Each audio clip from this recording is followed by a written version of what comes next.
Welcome back to our channel. आज का जो हमारा टॉपिक है डिस्कशन का वो फिर से टॉप 20 एमसीक्यूज होने वाले हैं, लेकिन आज का जो मैंने चैप्टर आप लोगों के लिए चूज किया है वो है hello alkenes and hello arenes. ठीक है, तो अब तक मैंने आपको जो आपकी बुक नंबर कौन सी है 1 है, जो कि आपकी बुक नंबर 1 है, ठीक है, उसकी अब तक मैंने आपको सारे के सारे टॉप 20 एमसीक्यूज करा दिए हैं कंप्लीट। और अब हमने आज से एक्चुअली में स्टार्ट कर दी है बुक नंबर 2। ये जो hello alkenes and hello arenes है ये आपका ऑर्गेनिक का पार्ट है, जो कि बुक नंबर 2 के अंदर है। ठीक है, तो अगर आप लोगों ने अब तक पार्ट 1 की वीडियोस नहीं देखी है टॉप 20 एमसीक्यूज की, तो जाके देख लो, लिंक आपको डिस्क्रिप्शन बॉक्स में मिल जाएगा। और साथ ही में अच्छा, इस चैप्टर को लगा के आज हम 6 चैप्टर को कंप्लीट कर चुके होंगे विद टॉप 20 एमसीक्यूज। साथ ही में अगर आप लोगों ने इस चैप्टर को अब तक नहीं देखा तो जाके देख लो, इस चैप्टर को भी मैंने आपको बहुत अच्छे से डिटेल में पढ़ा रखा है, तो लिंक आपको उसका भी डिस्क्रिप्शन बॉक्स में मिल जाना है। ठीक है, तो आज की वीडियो हम स्टार्ट करते हैं, जिसमें हम hello alkenes and hello arenes के क्या करेंगे, टॉप 20 एमसीक्यूज को यहाँ पे आप लोगों के साथ डिस्कस करेंगे। ठीक है, चलो सबसे पहले अगर मैं बात करूं, ठीक है, सबसे पहले अगर मैं बात करूं, जो हमारा फर्स्ट क्वेश्चन है, फर्स्ट क्वेश्चन में देखो आप लोगों से क्या पूछा है कि major product obtained on reaction of 3-phenyl propene with HBr in the presence of organic peroxide। आपसे क्या बोला है, आपको ये बताना है कि मेजर प्रोडक्ट यहाँ पे कौन सा बनेगा, यहाँ पे कौन सा मेजर प्रोडक्ट बनेगा अगर आप लोग रिएक्शन कराओगे किसकी, 3-phenyl propene की, किसकी 3-phenyl propene की, किसके साथ, HBr के साथ। तो सबसे पहले तो आपको पता ही होना चाहिए कि 3-phenyl propene को आप कैसे बनाओगे। अगर आपको ये पता होगा तो आप क्वेश्चन को अटेम्प्ट कर लोगे, अदरवाइज आपका वहीं पे काम क्या हो जाएगा, खराब। तो इसलिए थोड़ा सा स्ट्रक्चर्स का भी आप लोग ध्यान रखोगे। ठीक है, तो 3-phenyl propene अगर मुझे बनाना है तो मैं कैसे बनाऊंगी, मैं बनाऊंगी ऐसे CH2 CH double bond CH2, क्योंकि आपको क्या बोला है इन्होंने, 3 पोजीशन पे क्या है फिनाइल और साथ ही में क्या है हमारे पास प्रोपीन। तो अगर मैं यहाँ से नंबरिंग स्टार्ट करूँ 1 2 एंड 3, तो थर्ड कार्बन से क्या अटैच है, ये फिनाइल ग्रुप पूरा का पूरा अटैच है, तो इसका नाम क्या है, 3-phenyl प्रोपीन। क्या है, 3-phenyl प्रोपीन। तो 3-phenyl प्रोपीन की रिएक्शन हमने किसके साथ करा रखी है, HBr के साथ। किसके साथ, HBr के साथ। लेकिन आपको एक बात नहीं भूलनी है, किसकी प्रेजेंस में, ऑर्गेनिक पर ऑक्साइड की, किसकी, ऑर्गेनिक पर ऑक्साइड की। ठीक है, अगर यहाँ पे परोक्साइड ना होता, मैं क्या कह रही हूँ कि अगर यहाँ पे परोक्साइड ना होता तो हम सिंपली यहाँ पे मार्कोनी एडिशन लगा देते, क्या लगा देते, मार्कोनी। लेकिन जब भी HBr मीन्स जब भी आपके पास एल्कीन होगी, HBr होगा, किसकी प्रेजेंस में होगा, परोक्साइड की, तो वहां पे जो रूल लगेगा किसका लगेगा, एंटी मार्कोनी रूल या एंटी मार्कोनी एडिशन। क्या लगेगा, एंटी मार्कोनी एडिशन। अब अगर आप लोगों ने पढ़ा है कि एंटी मार्कोनी एडिशन क्या होता है, तो मैं आपको थोड़ा सा समझा देती हूँ। देखो इसके बारे में, मार्कोनी एडिशन तो ये होता था, मार्कोनी एडिशन ये होता था कि इसमें जो न्यूक्लियोफाइल होता था वो उस पर्टिकुलर पोजीशन पे जाके अटैच करता था एल्कीन के अराउंड, जिसके पास नंबर ऑफ हाइड्रोजन एटम क्या होते थे, कम होते थे। एल्कीन के अराउंड जिस कार्बन पे नंबर ऑफ हाइड्रोजन एटम कम होते थे, ये वहां पे जाके क्या करता था, अटैक करता था। ठीक है, लेकिन एंटी मार्कोनी रूल जो कि पेरोक्साइड की प्रेजेंस में होता है, इस वाले एडिशन के अंदर होता ये है कि आपका जो न्यूक्लियोफाइल है उस पर्टिकुलर कार्बन के ऊपर अटैक करेगा एल्कीन के, उस एल्कीन के अराउंड वो पर्टिकुलर कार्बन जिसके पास नंबर ऑफ हाइड्रोजन एटम ज्यादा है, ये वहां पे जाके क्या करेगा, अटैक करेगा, या मैं सिंपली बोलूं वहां पे जाके क्या हो जाएगा, ये एड ऑन हो जाएगा। ठीक है, तो अब आप देखो, ये है आपकी एल्कीन, इसके अंदर क्या है, ये एल्कीन है, और एल्कीन में आपके पास 2 कार्बन है, एक कार्बन 1 है, एक कार्बन क्या है 2। तो कौन से कार्बन के पास नंबर ऑफ हाइड्रोजन एटम ज्यादा है, 1 वाले के पास है, इसलिए यहाँ पे जो एडिशन होएगा वो किसका होएगा, यहाँ पे जो एडिशन होएगा वो किसका होएगा, Br का। किसका, Br का। अब कुछ लोग इसको हाइड्रोजन की टर्म्स में भी समझते हैं कि हाइड्रोजन जाके अटैच करेगा, मैंने आपको Br के टर्म्स में समझा दिया, वो आपकी इच्छा है। ठीक है, अगर आप हाइड्रोजन समझोगे तो आप क्या बोलोगे कि एंटी मार्कोनी एडिशन में H+ उस पर्टिकुलर कार्बन पे अटैक करेगा जिसके पास नंबर ऑफ हाइड्रोजन एटम कम होंगे, या न्यूक्लियोफाइल बोल दो कि न्यूक्लियोफाइल वहां पे अटैक करेगा जहां पे नंबर ऑफ हाइड्रोजन एटम क्या होंगे, ज्यादा। तो आप लोग कैसे भी समझ सकते हो इस चीज को। ठीक है, अच्छा, ये तो अभी पहले मैं आप एक बार इसको आपको बताऊंगी कि इसकी नेमिंग क्या है, बट उससे पहले आप मेरे को ये बताओ कि अगर यहाँ पे मार्कोनी एडिशन लगता, क्या लगता, मार्कोनी एडिशन, फिर क्या होता, फिर ये ब्रोमीन इस पर्टिकुलर कार्बन पे आ जाता, किस पे, इस कार्बन पे। ठीक है, तो ये बात आपको याद रखनी है। अब अगर मैं इसकी नंबरिंग करूँ या मैं इसकी नेमिंग करूँ तो कैसे करूंगी, ये वाला कार्बन 1, ये 2, ये 3, तो 1 पोजीशन पे क्या है, ब्रोमीन। अब आप देखो यहाँ पे 2 2 ब्रोमो 2 ब्रोमो, तो सारे ऑप्शन तो बचा ही नहीं कोई चांस। यही देखो 1 ब्रोमो प्रोपेन, और उससे पहले क्या है 3 पोजीशन पे फिनाइल, तो 1 2 3, 3 पे क्या है फिनाइल और आपका 1 ब्रोमो प्रोपेन। इसलिए फर्स्ट वाले का जो करेक्ट ऑप्शन हो जाएगा वो कौन सा हो जाएगा, ए वाला, जिसका क्या है 3 फिनाइल 1 ब्रोमो प्रोपेन। क्या है 3 फिनाइल 1 ब्रोमो प्रोपेन। आई इतनी बात समझ। लेकिन अगर यहाँ पे मार्कोनी एडिशन होता तो फिर क्या होता, फिर कुछ ये वाला मामला आपका बनता, इधर Br और इधर आपका CH3, ठीक है। फिर ये वाला बनता, फिर 2 bromo 3 phenyl propane, 2 bromo 3 phenyl propane फिर बन जाता, ठीक है। बस अगर यहाँ पे ऑर्गेनिक पेरोक्साइड ना होता, वो तब होता, तब लगता मार्कोनी एडिशन। आई मेरी इतनी बात समझ, ठीक है। तो इस क्वेश्चन को पे मैं इतना टाइम इसलिए दे रही हूँ क्योंकि ऐसा क्वेश्चन आपसे बिल्कुल पूछ सकते हैं एग्जाम्स के अंदर। आई बात समझ। उसके बाद अब आप आ जाओ अपने क्वेश्चन नंबर 2 पे, जिसमें बोला है कि अमंग द फॉलोइंग इनमें से कौन सा ऐसा सुटेबल रिएजेंट है जो हम किस लिए यूज करते हैं, वुड्स रिएक्शन के लिए। तो वुड्स रिएक्शन के लिए हम किसको यूज करते हैं, सोडियम को यूज करते हैं in the presence of dry ether, ठीक है। बिल्कुल सिंपल है। और क्या होती है वुड्स रिएक्शन, जब भी हम अल्काइल हैलाइड को सोडियम के साथ in the presence of dry ether reaction कराते हैं, तो यहाँ पे जो नंबर ऑफ कार्बन चेन होती है रिएक्टेंट के अंदर, वो डबल हो जाती है किसमें, प्रोडक्ट में। तो RR बन जाता है और 2Na बन जाता है। और बैलेंसिंग के लिए हम 2RX और 2Na लेते हैं किसके प्रेजेंस में, ड्राई ईथर की।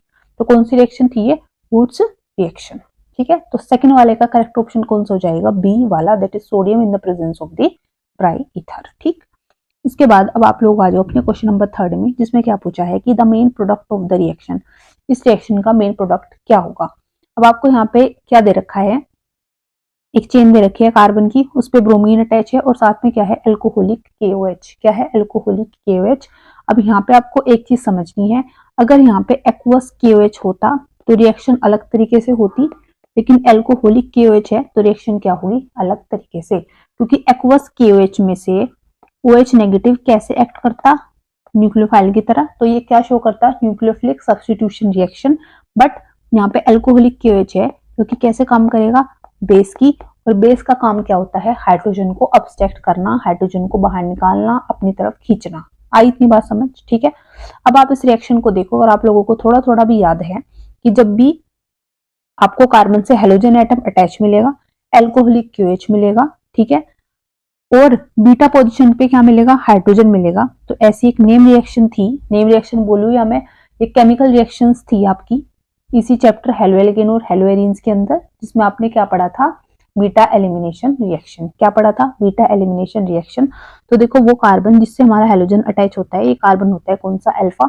अब यहाँ पे आपके पास 2 कार्बन है बगल में, एक तो ये पड़ोसी कार्बन, एक ये पड़ोसी कार्बन, जिसको हम क्या बोलते हैं, बीटा कार्बन। क्या बोलते हैं, बीटा कार्बन, ठीक है। तो एक अल्फा कार्बन, उसके बगल वाले जो कार्बन है वो कौन से हैं, बीटा कार्बन है, ठीक। तो बीटा कार्बन के ऊपर जो हाइड्रोजन होंगे वो भी कौन से होंगे, बीटा हाइड्रोजन, ठीक। बीटा हाइड्रोजन भी है, अल्कोहलिक KOH भी है, तो रिएक्शन तो कौन सी होगी यहाँ पे, बीटा एलिमिनेशन रिएक्शन, ठीक है। अब आप देखो कि रिएक्शन होती कैसे है। अभी अगर मैं इसको थोड़ा सा ऐसे लिख दूं खोल के, इधर एक हाइड्रोजन, इधर एक हाइड्रोजन, CH, इस पे क्या है Br, इधर है CH2 CH3, ठीक है। अब यहाँ पे क्या है अल्कोहलिक KOH जो कि आपका है बेस। बेस क्या करेगा, सबसे पहले हाइड्रोजन को एब्स्ट्रैक्ट करेगा, हाइड्रोजन को लेगा, हाइड्रोजन को लेगा, ये अपने इलेक्ट्रॉन्स इधर देगा और यहाँ से Br क्या हो जाएगा, आउट। तो यहाँ से जो हमें मिलेगा, क्या मिलेगा, CH डबल बॉन्ड CH, ठीक है। क्या मिलेगा,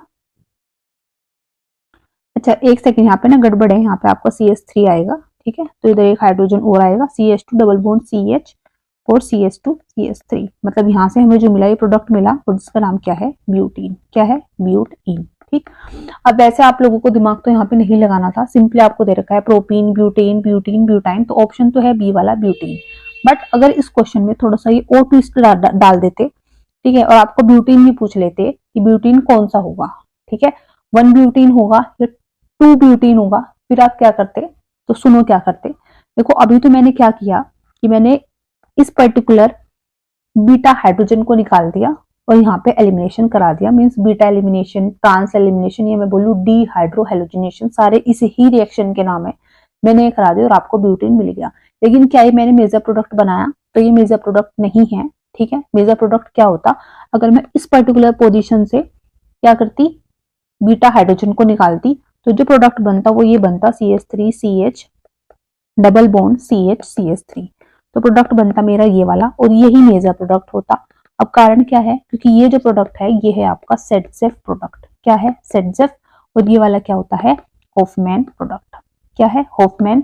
और बीटा एलिमिनेशन रिएक्शन के अंदर सेडजेफ ही आपका क्या होता है, मेजर प्रोडक्ट। क्या होता है, मेजर प्रोडक्ट। ठीक है, क्यों, क्योंकि सेडजेफ प्रोडक्ट क्या होता है, मोर सब्स्टिट्यूटेड, और मोर सब्स्टिट्यूटेड प्रोडक्ट्स जो होते हैं बीटा एलिमिनेशन रिएक्शंस के अंदर, डीहाइड्रोहेलोजिनेशन रिएक्शन के अंदर, ट्रांस एलिमिनेशन के अंदर, वो क्या होते हैं, मेजर प्रोडक्ट आपके होते हैं।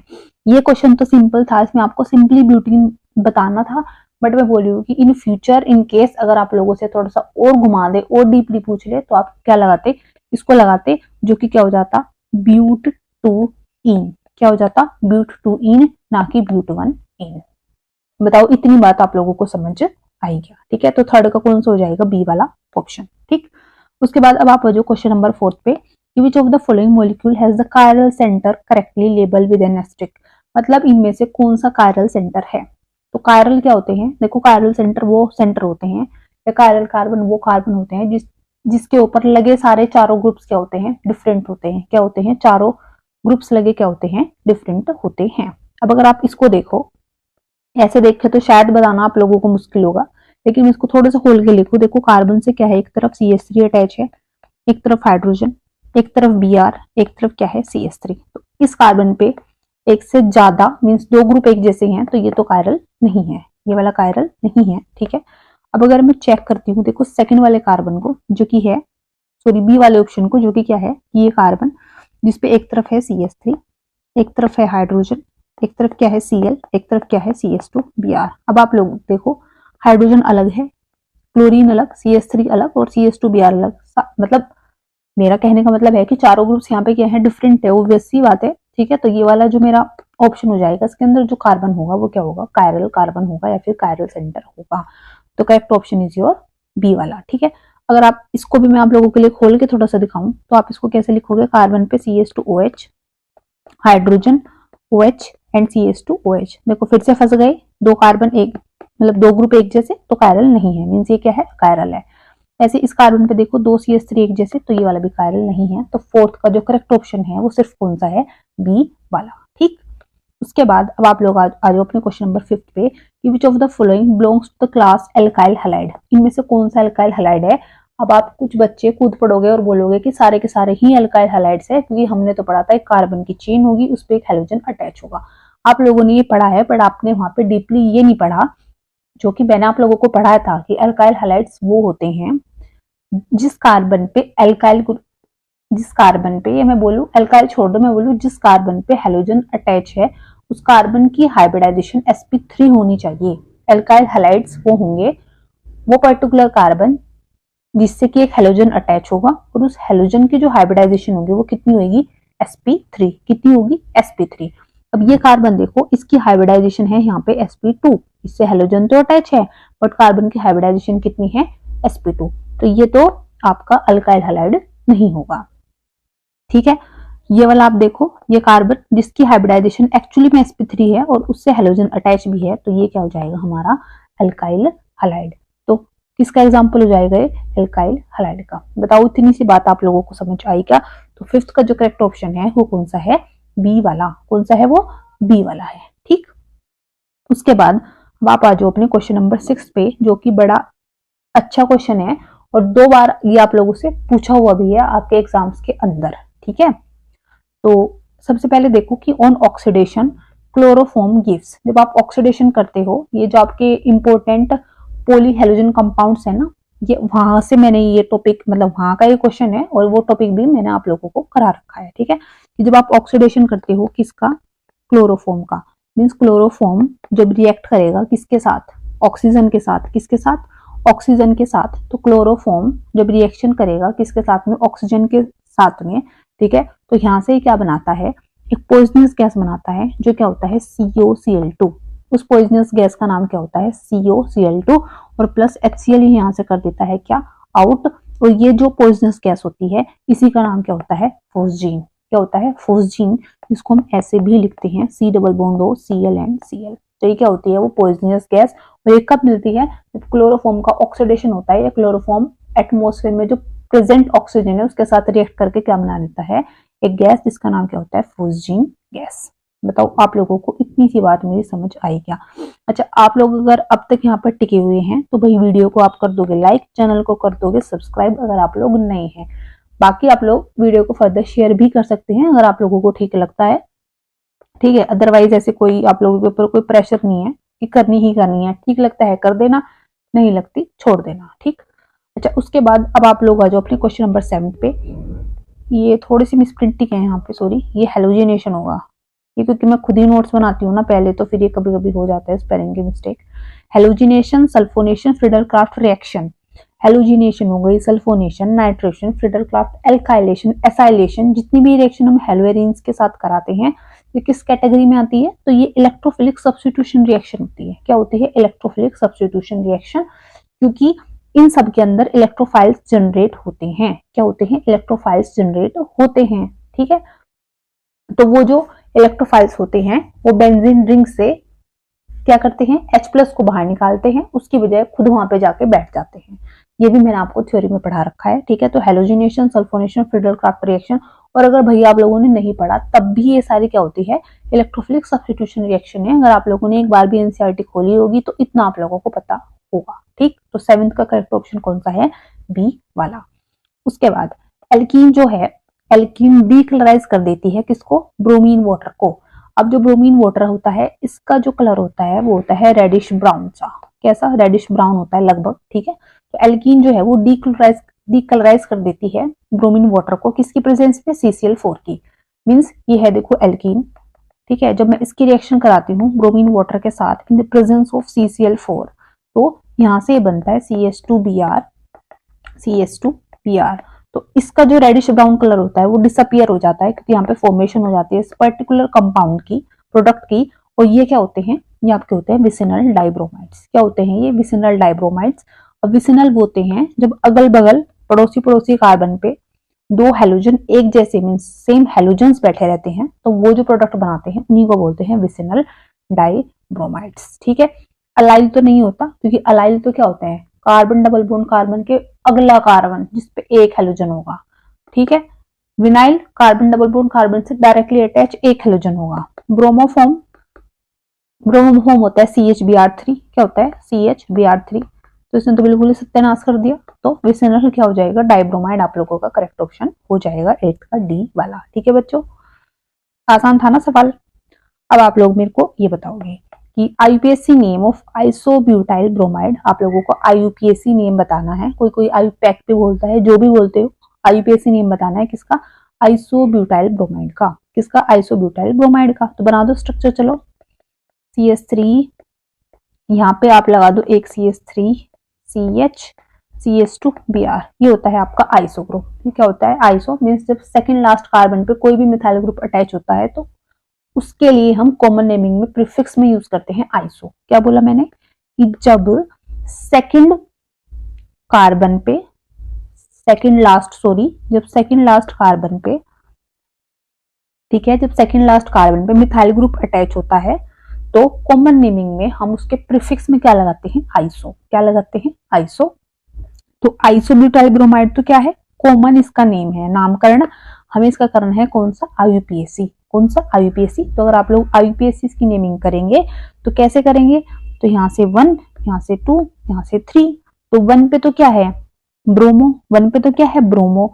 2 पे क्या है, मिथाइल। अब देखो 1 पे ब्रोमो, 3 मिथाइल नहीं, 3 पे ब्रोमो नहीं, 2 पे ब्रोमो नहीं, तो 1 पे ब्रोमो है, 2 पे मिथाइल है, और देखो 3 कार्बन की ये चेन है तो प्रोपेन। तो correct option is 1 bromo 2 methyl propane. कौन सा है, 1 ब्रोमो 2 मिथाइल प्रोपेन, ठीक है जी।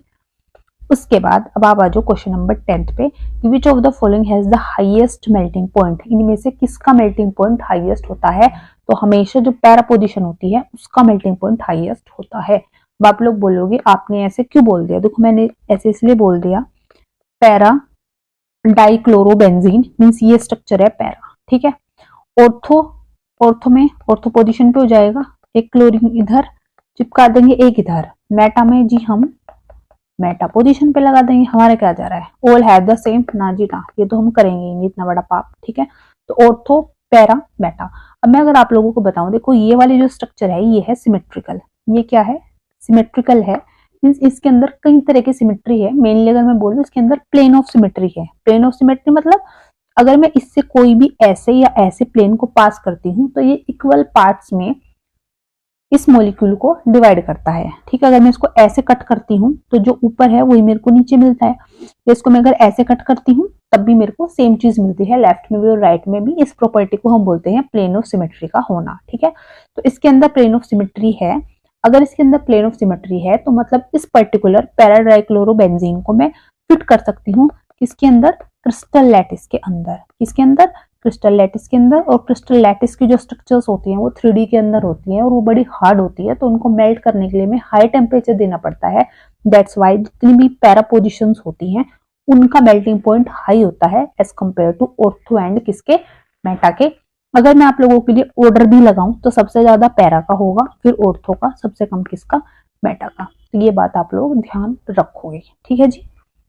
चलो, तो 10th का करेक्ट ऑप्शन इज सी वाला। उसके बाद अब आप लोग आ जाओ अपने सवाल नंबर 11, क्वेश्चन नंबर 11 पे, कि ऑटो ऑक्सीडेशन हो जाता है क्लोरोफॉर्म का एयर एंड सनलाइट की प्रेजेंस में और एक पॉइजनस गैस। फिर से देखो ये क्वेश्चन मैंने आपको ऊपर भी कराया था, उसकी बस लैंग्वेज चेंज करती, वो इसलिए की क्योंकि ये क्वेश्चन मैं मानती हूँ बहुत ज्यादा इंपॉर्टेंट है और आप लोग इसको नहीं छोड़ोगे, ठीक है। तो जब भी देखो ऑटो ऑक्सीडेशन होता है किसका, क्लोरोफॉर्म का। ये क्लोरोफॉर्म है, साफ लिखती हूँ, चलो मैं CHCl3, ये क्लोरोफॉर्म है। और जब इसको ऑटो ऑक्सीडेशन मतलब ये खुद ब खुद ऑक्सीडाइज हो जाता है in the presence of air and light, ठीक है, एयर एंड लाइट, और ये पॉइजनस गैस बना देता है। और हमने तो पढ़ लिया उसका नाम तो क्या है, फोस्जीन। तो COCl2 यहाँ से बन जाता है जिसका नाम क्या होता है, फोस्जीन। तो कौन सी गैस है वो, फोस्जीन गैस है, ठीक है। तो 11th का करेक्ट ऑप्शन इज सी। उसके बाद question number 12, inversion of configuration occurs in, inversion of configuration, और हम क्या बोलते हैं इसको, वोल्डन इन्वर्जन। क्या बोलते हैं, वोल्डन इन्वर्जन। ये किसके अंदर होता था, बोलो, SN1 के, जी नहीं, ये होता था SN2 के अंदर। किसके, SN2 रिएक्शन के अंदर। SN1 में तो रेसिमिक मिक्सचर बनता था, non super imposable mirror images जिसको बोलते थे, एनेंटियोमर्स, 50-50% का मिक्सचर, रेसिमिक मिक्सचर। आ रहा है कुछ धुंधला धुंधला याद, वो डिटेल में मैंने आप लोगों को पढ़ाया था और साथ में इसका कंपैरिजन भी कराया था, ठीक है, SN1 और SN2 का। तो इन्वर्जन ऑफ कॉन्फ़िगरेशन किसके अंदर होता है, SN2 रिएक्शन के अंदर। साथ ही में कल को आपसे ये भी पूछ लेंगे किसमें इंटरमीडिएट बनता था, तो भाई इसमें बनता था इंटरमीडिएट आपका कार्बोकटाइन, किसमें, SN1 में। इसमें बनती थी ट्रांजिशन स्टेट, इसमें क्या बनती थी, ट्रांजिशन स्टेट बनती थी, ठीक। तो 12th का करेक्ट ऑप्शन आपका है ए वाला। उसके बाद अब यहाँ पे देखो आप क्वेश्चन नंबर 13 कि which reagents are required for one step conversion of chlorobenzene to toluene. Means ये है आपका क्लोरोबेंजीन और इससे मेरे को बनाना है एक ही स्टेप में टोलीन। बेंजीन के ऊपर CH3 ग्रुप लगा देना है जिसको बोलते हैं टोलीन, ठीक है। तो क्लोरोबेंजीन से अगर मुझे टोलीन बनाना है तो एक स्टेप में ये रिएक्शन हो जाएगी। बताओ ये कौन सी रिएक्शन है, CHCl3 in the presence of AlCl3 ना, ये तो हमने कुछ नहीं पढ़ा भाई ऐसा। ये तो इन्होंने डाइजोटाइजेशन कराते और डाइजोटाइजेशन भी एनिलीन को होता, क्लोरोबेंजीन को तो यहाँ पे कुछ नहीं होगा, ठीक। फिर ये CHCl3 alkyl chloride in the presence of iron dark, ठीक है। ये कौन सी रिएक्शन है, ये जब हम फिडल क्राफ्ट क्या कराते थे, एल्काइलेशन कराते थे, वो भी लुइस एसिड की प्रेजेंस में, ठीक है। लुइस एसिड यहाँ है लेकिन यहाँ पे क्लोरोफॉर्म है, तो ये तो कोई सी भी रिएक्शंस नहीं है। बट ये रिएक्शन आप थोड़ा सा देखो, अगर इस क्लोरोबेंजीन की रिएक्शन अगर मैं CHCl3 के साथ करा दूंगी in the presence of sodium और ड्राई ईथर, ठीक है। मतलब अगर मैं इसको यहाँ पे ऐसे लिख दूं तो शायद आप लोगों को कुछ बात पल्ले पड़ जाएगी। देखो ये एक नेम रिएक्शन भी थी, और बताओ कौन सी रिएक्शन थी, तो भाई ये आपकी थी वुड्स फिटीग रिएक्शन। आ रही है याद, कौन सी रिएक्शन थी ये, वुड्स फिटीग रिएक्शन। और ये मैंने आपको तीनों एक साथ कराई थी कि वुड्स रिएक्शन में खाली एल्काइल हैलाइड होता है, फिटीग रिएक्शन में खाली अराइल हैलाइड होता है जिसमें डाइफिनाइल बनता है मेन प्रोडक्ट, और वुड्स फिटीग के अंदर एल्काइल प्लस अराइल दोनों होते हैं। ये देखो अराइल प्लस एल्काइल हैलाइड दोनों हैं और डायरेक्टली हमें क्या दे रहे हैं, टोलीन दे रहे हैं in the presence of dry ether और सोडियम। तो यही कौन सी है, यही है वुड्स फिटीग रिएक्शन। तो देखो कितना अच्छा सवाल है ये, फिर से इंपॉर्टेंट है ना, कितना अच्छा सवाल है, ठीक, तो ऐसे क्वेश्चंस करोगे तभी तो प्रैक्टिस होगी इस तरह के सवालों से डील करने की। ठीक है जी, तो 13th का करेक्ट ऑप्शन कौन सा है? बी वाला। कौन सा है? बी वाला। ठीक, उसके बाद आ जाओ आप कि which of the following is the most reactive toward the nucleophilic substitution reaction. देखो पहली बात तो nucleophilic substitution reaction aryl halides के अंदर नहीं होती। कारण ये नहीं है, कारण तो बहुत सारे हैं। ठीक है, तो नॉर्मल तो टेम्परेचर पे नहीं होती, अंडर द ड्रास्टिक कंडीशन ही होती है। किसके? ड्रास्टिक कंडीशन के। और अगर हम लोग ड्रास्टिक कंडीशन नहीं प्रोवाइड करा सकते, हमारा इतना बजट नहीं है कि हम हाई टेम्परेचर और प्रेशर दे, तो हम उस पर इलेक्ट्रॉन विड्रॉइंग ग्रुप लगा दे। क्योंकि अगर मैं इलेक्ट्रॉन विड्रॉइंग ग्रुप लगा दूंगी बेंजीन रिंग के अंदर, तो बेंजीन के अंदर इलेक्ट्रॉन की डेंसिटी कम होगी। क्या होगी? इस रिंग के अंदर इलेक्ट्रॉन की डेंसिटी कम होगी। इलेक्ट्रॉन की डेंसिटी कम होगी तो इनकमिंग न्यूक्लियोफाइल रिपेल नहीं करेगा यहाँ पे आके, बल्कि क्या कर जाएगा? अटैक। ठीक है, तो न्यूक्लियोफाइल क्यों नहीं आ पा रहा? क्योंकि यहाँ पे भी इलेक्ट्रॉन की डेंसिटी है और ये न्यूक्लियोफाइल के पास भी इलेक्ट्रॉन की डेंसिटी है, तो कहीं ना कहीं रिपल्शन की संभावना है। लेकिन अगर मैं इलेक्ट्रॉन विड्रॉइंग ग्रुप लगा दूं, जैसे देखो मैंने यहाँ पे लगा रखे हैं, तो इलेक्ट्रॉन विड्रॉइंग ग्रुप लगाने से क्या होगा कि ये इलेक्ट्रॉन्स की डेंसिटी को अपनी तरफ खींच लेंगे। ठीक, अपनी तरफ खींच लेंगे तो जो इनकमिंग न्यूक्लियोफाइल होगा ना, उसको आसानी रहेगी, उसको कोई रिपल्शन, उसको कोई दिक्कत नहीं होगी आने में। ठीक है, अब आप देखो, अगर मैं इसके ऊपर न्यूक्लियोफिलिक सब्स्टिट्यूशन रिएक्शन कराऊं क्लोरोबेंजीन के, तो मेरे को टेम्परेचर भी देना पड़ेगा 623 केल्विन, प्रेशर भी देना पड़ेगा 300 एटीएम, और मेरी हो जाएगी हालत खराब ये कंडीशंस प्रोवाइड कराने में। ठीक है, तो ये ऑप्शन तो नहीं होगा। हो जाएगा बट वो ये ड्रास्टिक कंडीशंस देके हो रहा है। यहाँ पे मैंने एक पोजीशन पे NO2 ग्रुप लगाया, तो प्रेशर तो नहीं देना पड़ेगा, लेकिन हाँ टेम्परेचर मुझे देना पड़ेगा 400 केल्विन के आसपास। ठीक है, तो हम ये भी क्यों ले, क्या पता मैं आगे और कम कंडीशन देनी पड़े। तो मैंने दो पोजीशन पे लगा दिया, टेम्परेचर 200 से 300 के बीच देना पड़ेगा। लेकिन जब मैंने तीनों पोजीशंस पे ऑर्थो और पैरा पे, मींस तीन मतलब दो ऑर्थो और एक पैरा पे मैंने NO2 ग्रुप को लगा दिया, तो मेरे को सिर्फ हल्का सा वार्म कंडीशन देनी पड़ेगी, हल्का सा गर्म करना पड़ेगा, और तभी मेरी रिएक्शन यहाँ पे हो जाएगी, मतलब आराम से न्यूक्लियोफिलिक सब्स्टिट्यूशन रिएक्शन हो जाएगी। क्यों? क्योंकि मैंने ज्यादा इलेक्ट्रॉन विड्रॉइंग ग्रुप यहाँ पे क्या कर दिए? अटैच कर दिए, तो सारे इलेक्ट्रॉन डेंसिटी अपनी तरफ खींच लेंगे, तो इनकमिंग न्यूक्लियोफाइल जो यहाँ पे आएगा उसको कोई भी दिक्कत नहीं होगी। मींस न्यूक्लियोफिलिक सब्स्टिट्यूशन रिएक्शन यहाँ पे खूब आराम से होगा। इसलिए 14th का करेक्ट ऑप्शन कौन सा है? डी वाला। मगर आप लोग सोचो कि मैंने मेटा पोजीशन पे क्यों नहीं लगाई NO2 ग्रुप्स, तो मैंने इसलिए नहीं लगाया मेटा पोजीशन पे क्योंकि ये जो इलेक्ट्रॉन विड्रॉइंग ग्रुप का इफेक्ट है वो ऑर्थो और पैरा पे ही प्रोनाउंस होता है, वो मेटा पे नहीं होता। मेरे को कैसे पता? मेरे को पता है जब मैं इसकी रेजोनेटिंग स्ट्रक्चर्स बनाऊंगी, तो मैंने आप लोगों को डिटेल में पूरा वीडियो में समझा रखी है, लिंक डिस्क्रिप्शन बॉक्स में है, जाके देख लेना, कंजूसी मत करना। ठीक है, तो 14th का कौन सा हो जाएगा? डी वाला। और अगर आप लोग इतने शाने हो कि भाई नहीं है जरूरत, यहाँ से बात बन गई तो बना लो, कोई दिक्कत नहीं है, लेकिन मतलब बात को समझो। ठीक, अब 15th को देखो, ये आपके पास है CH3Br जो कि है एल्काइल ब्रोमाइड। इसकी रिएक्शन आपने कराई मैग्नीशियम के साथ in the presence of dry ether, तो यहाँ से बना CH3MgBr जो कि क्या है? Grignard reagent. क्या है? Grignard reagent. तो X क्या है? CH3MgBr। तो जब आप इसकी फर्दर रिएक्शन कराओगे वाटर के साथ, किसके साथ? वाटर के साथ, तो एक बात आप याद रखोगे, जब भी आप इसकी वाटर के साथ रिएक्शन कराओगे, तो ग्रिग्नार्ड रिएजेंट जब वाटर के साथ रिएक्शन करता है, तो देखो कुछ इस तरीके की संभावना बनती है कि H जाता है इसके पास और OH जाता है इसके पास, मींस मीथेन बनेगा और MgOH का Br। अब देख लो, फर्स्ट ऑप्शन ही है मीथेन, तो Y विल बी और मीथेन। क्या होगा? मीथेन। दूसरा आप लोग ऐसे भी समझ सकते हो, अगर वहां से बात नहीं पल्ले पड़ी, CH3MgBr है, प्लस का वाटर है, और वाटर कैसे टूटेगा? H प्लस और OH माइनस में। अच्छा, CH3MgBr, Mg क्या है? मेटल। मेटल का काम क्या होता है? इलेक्ट्रॉन्स को डोनेट करना, और यूजुअली ये अपने ऊपर रखते हैं पॉजिटिव चार्ज। कौन सा? पॉजिटिव। तो MgBr यहाँ से निकलेगा पॉजिटिव लेके, CH3 के पास क्या रहेगा? नेगेटिव। अब भेड़ दो टांग का भाई, प्लस माइनस का, माइनस प्लस का, तो ये इसके साथ और ये इसके साथ। ठीक है, तो CH3H के साथ क्या बना लेगा? CH4, और MgBr OH के साथ क्या बना लेगा? MgOH Br। ठीक, तो 15th का करेक्ट ऑप्शन कौन सा है? A, and this is your Y जो कि क्या है? मीथेन। क्या है? मीथेन। ठीक, अब देखो, विच of the following undergo the SN2 reaction faster. SN2 reaction faster कहाँ पे होती है? SN2 होती है पहले 1 डिग्री, फिर 2 डिग्री, फिर 3 डिग्री, लेकिन सारे के सारे सेम डिग्री के हैं। सारे के सारे क्या हैं? देखो सेम कंडीशन से सेम डिग्री के हैं। जब सारे के सारे सेम डिग्री के हैं, तो फिर अब मैं क्या करूं, तो अब मैं देखूं हैलोजन, तो यहाँ पे है फ्लोरीन, क्लोरीन, ब्रोमीन, आयोडीन, तो सबसे पहले कौन करेगा, SN2 फास्टर आयोडीन। लेकिन क्वेश्चन ये है कि यही क्यों करेगा, देखो ये इसलिए करेगा क्योंकि चारों के अंदर क्या है, हैलोजन, और जो हैलोजन्स होते हैं they are good living group.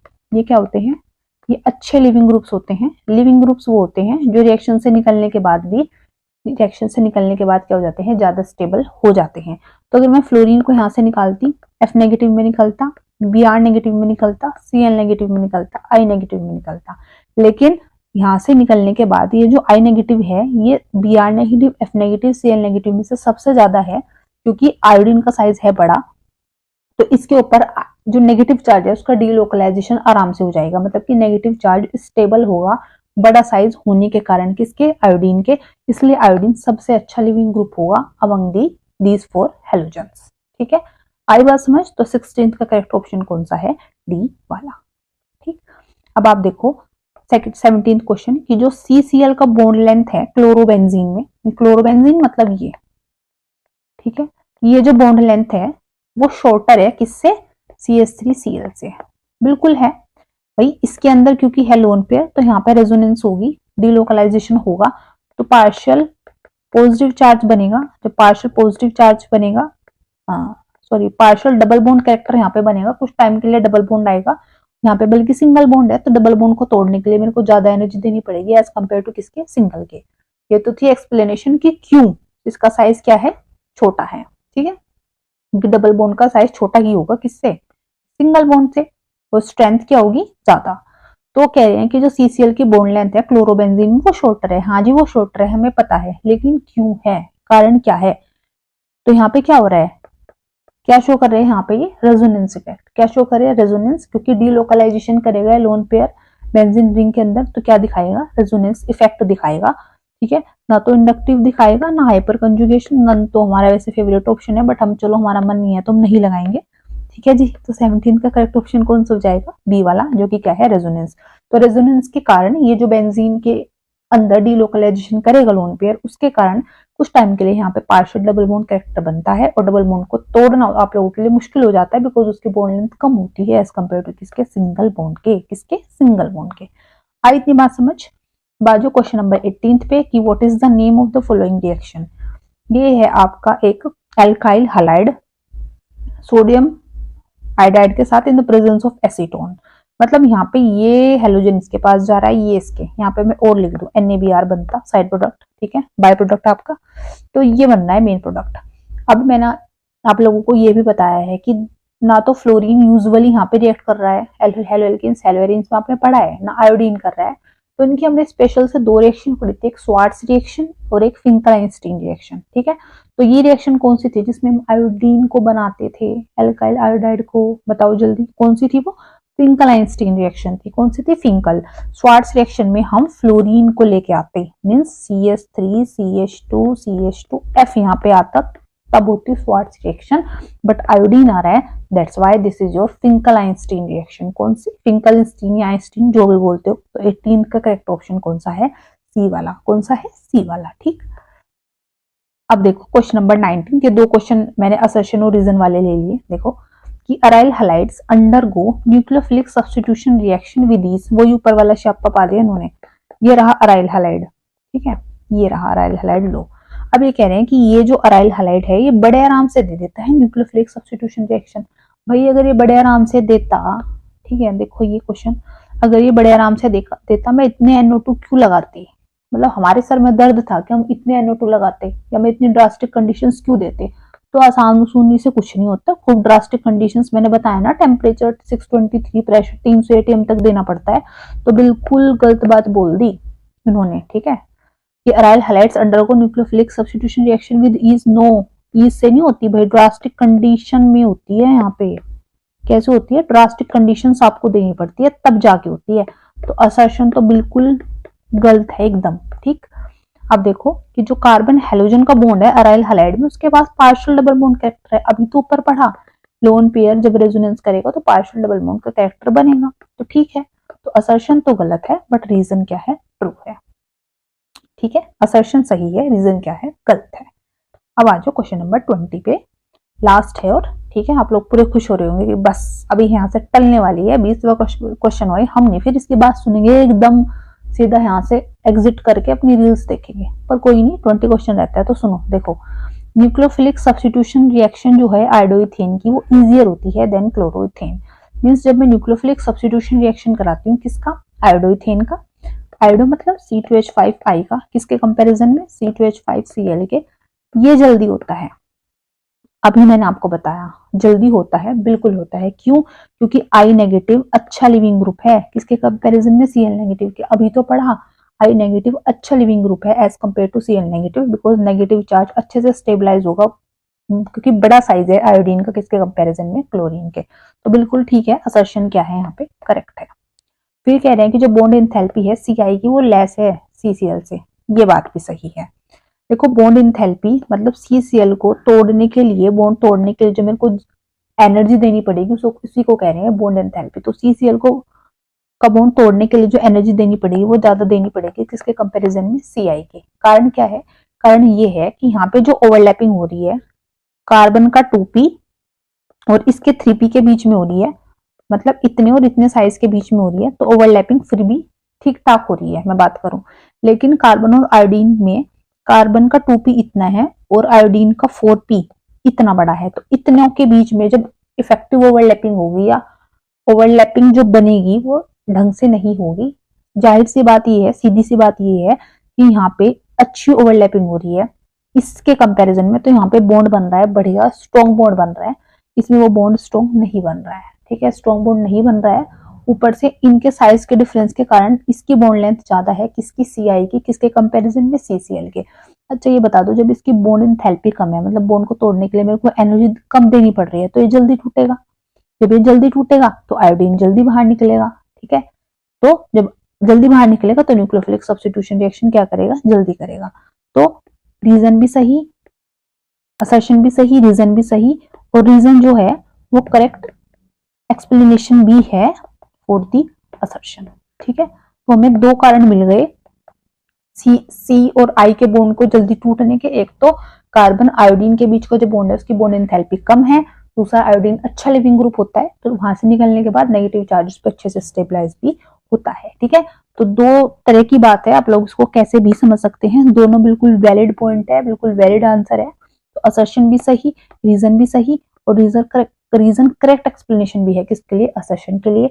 अच्छा ये मैंने आप लोगों को पढ़ाया था नेचर ऑफ CX बॉन्ड के अंदर, फिर से लिंक डिस्क्रिप्शन बॉक्स में है, जाके वीडियो आप लोग चेकआउट कर लेंगे। आज के लिए इतना ही। अब आप लोग क्या करो, जल्दी जल्दी से इस वीडियो को लाइक कर दो, चैनल को सब्सक्राइब कर दो अगर आप लोग नए हैं। रही बात शेयर की, आप लोगों की मर्जी है, लगता है कि मैं ठीक पढ़ाती हूँ, किसके काम आ जाएगी